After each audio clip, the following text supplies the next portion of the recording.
Assalamualaikum warahmatullahi wabarakatuh. Metode menanam yang bagus untuk Indonesia, metode menanam secara organik ya.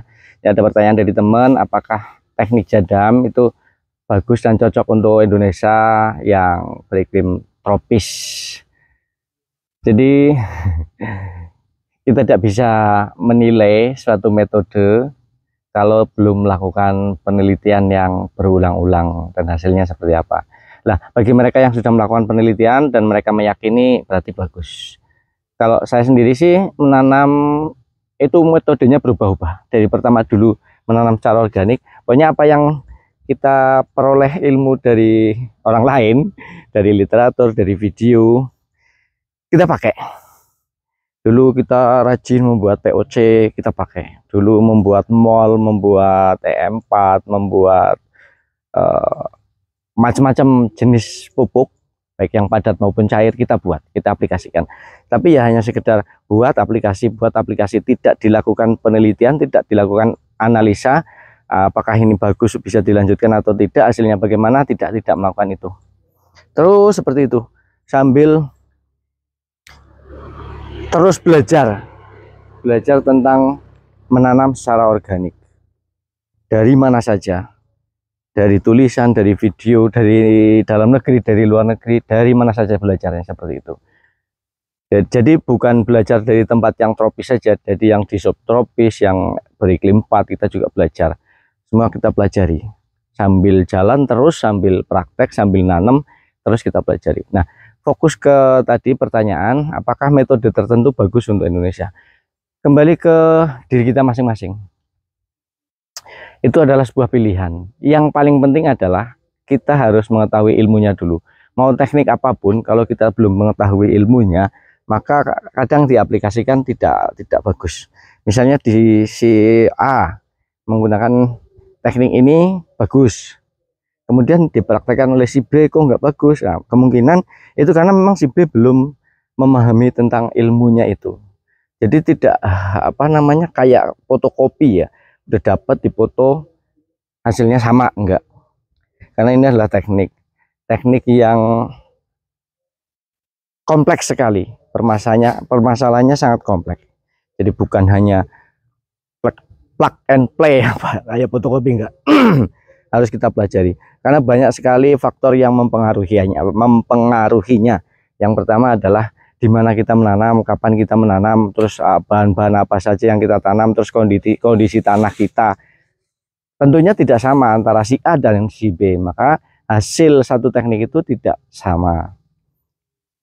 Jadi kesimpulannya kalau saya sekarang sih ya, setelah melalui berbagai macam pembelajaran baik secara langsung maupun tidak langsung, baik melalui literatur, video maupun bertanya langsung kepada ahlinya, akhirnya menyimpulkan bahwa menanam itu kuncinya ada di tanah.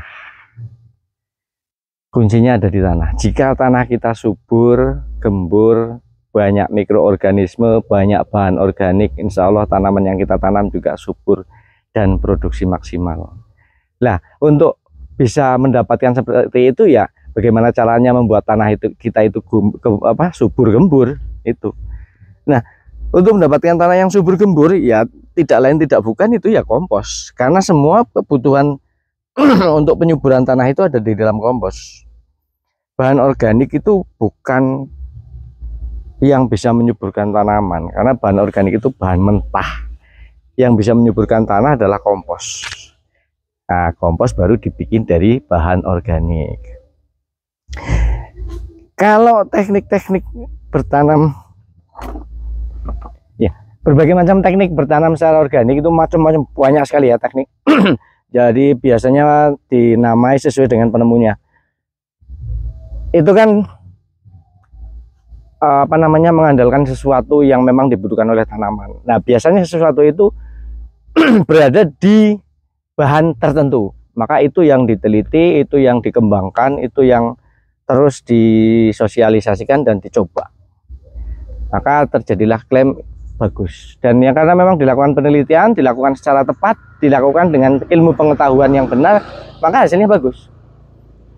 Nah, klaim-klaim masing-masing teknik itu sebenarnya sudah ada semuanya di alam. Kayak misalnya E4. E4 itu adalah mikroba yang ada di alam. Terus PGPR itu adalah mikroorganisme ada di alam. Semuanya ada di alam. Tinggal kita kondisikan alamnya agar seimbang, subur, apa yang dibutuhkan di tanah itu ada, ya sudah, tanahnya akan subur. Itu seperti itu. Ya, itu kembali lagi, memang yang paling penting adalah kita mau pilih yang mana, kemudian kita pelajari ilmunya supaya benar-benar menguasai, baru kita lakukan teknik tersebut. Ya, itu seperti itu. Jadi intinya ada di dalam tanah. Yang pernah kita sampaikan, beri makan tanahnya, jangan beri makan tanamannya. Jadi kalau kita menanam secara organik, apa yang kita berikan itu sebenarnya tujuannya adalah untuk tanah. Mau itu IMO, PGPR, E4, MOL, pupuk organik, apa ada pupuk organik cair, kompos, itu tujuannya adalah untuk menyuburkan tanah, untuk mengkondisikan tanah stabil, kehidupan di dalam tanah makmur. Maka nanti di situ akan terjadi proses pembuatan atau pabrik nutrisi buat tanaman. Jadi semua yang dibutuhkan tanaman sudah ada di dalam tanah, asal kondisinya sudah stabil, normal, seimbang, maka tanaman sudah berkecukupan untuk hidup dan berproduksi, karena semua kebutuhannya udah ada di dalam tanah. Makanya kompos lagi. Nah, kompos yang baik supaya bisa mengkondisikan seperti itu berasal dari mana? Kompos yang baik itu ya kompos yang terbuat dari berbagai macam bahan. Intinya mudahnya gini, kemarin sudah kita sampaikan ya. Jadi ketika tanaman tumbuh itu ada akar. Nah, yang dibutuhkan akar untuk membentuk akar atau biar akarnya tumbuh dan lain sebagainya, berarti zat-zat itu ada di dalam akar. Zat-zat yang dibutuhkan itu ada di dalam akar. Kemudian batang, untuk menumbuhkan batang kuat, bercabang banyak, dia membutuhkan zat-zat atau bahan-bahan yang ada di dalam batang. Daun, dia membutuhkan zat-zat nutrisi yang ada di dalam daun, bunga, buah, dan lain sebagainya. Oleh karena itu, kompos yang baik adalah kompos yang terbuat dari seluruh bagian tanaman, dari akar-akaran, dari batang tanaman, dari daun-daunan, daun kering, daun hijau, dari bunga, dari buah itu ya kulit buah-buah apa. Jadi seluruh bagian tanaman itu yang bagus untuk membuat kompos. Bahkan ada yang menyampaikan, siapa ya, Pak Bayu apa ya dulu, pupuk yang baik adalah pupuk yang terbuat dari tanaman itu sendiri. Misalnya cabai itu ngambil pupuk, daun cabai gugur, ada buah cabai yang gugur juga, kemudian ada ranting yang gugur juga, nanti di bawah akan terkomposkan. Nah, kompos itu dimakan kembali oleh tanaman ini, kayak di hutan. Jadi nggak ada yang mupuk, nggak ada apa, mereka hidup dengan sendirinya, mengolah kompos dengan sendirinya, bahan bakunya ya jatuh di bawahnya sendiri gitu ya, kayak daur ulang gitu. Jadi mereka makan hasil proses pengolahan bahan organik mereka sendiri, diolah di dalam tanah oleh mikroorganisme, mengeluarkan nutrisi, diserap lagi oleh dia sendiri. Itu di hutan itu seperti itu. Maka konsep-konsep itu yang banyak orang sudah pakai ya sekarang, itu permaculture ya. Jadi menanam secara menyeluruh, jadi apa yang hidup di situ ya udah biarkan hidup. Mereka saling bekerja sama, bukan cuma menanam, dia juga memelihara, ada ternak, ada ikan, dan lain sebagainya. Intinya adalah menjaga keseimbangan alam. Jika alam ini tetap seimbang, maka insya Allah semuanya akan subur. Termasuk di pola pertanian organis milik Pastor Agatha adalah bahwa rumput-rumput juga sangat berfungsi. Tadi sebagai cover crop, kemarin kita sudah sampaikan cover crop untuk melindungi tanah dari singatan matahari, untuk melindungi kelembaban agar air tanah tidak cepat menguap. Nah, rumput-rumput ini dicabut, itu diletakkan di sampingnya saja, tidak dibawa kemana-mana. Rumput dicabut, dibersihkan, diletakkan di sampingnya saja. Nanti rumput yang dicabut itu akan menjadi kompos. Itu seperti itu, daur ulang. Oke, kembali lagi ke teknik menanam, menurut saya jawabannya adalah itu pilihan kita. Itu semua adalah pilihan. Pokoknya lakukan apa yang kita tahu. Kalau kita belum tahu, kita cari tahu.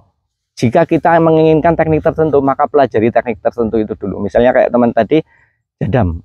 Pelajari dulu teknik jadam sambil praktek. Nggak apa-apa, langsung praktek nggak apa-apa. Sambil dipelajari. Terus cari video, cari literatur tentang jadam. Pelajari terus.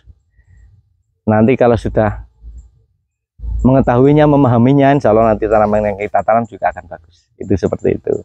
Sedangkan kita sudah berbagai macam mondar-mandir mengikuti teknik-teknik seperti itu, dan kesimpulan akhir adalah kompos. Itu saja sih.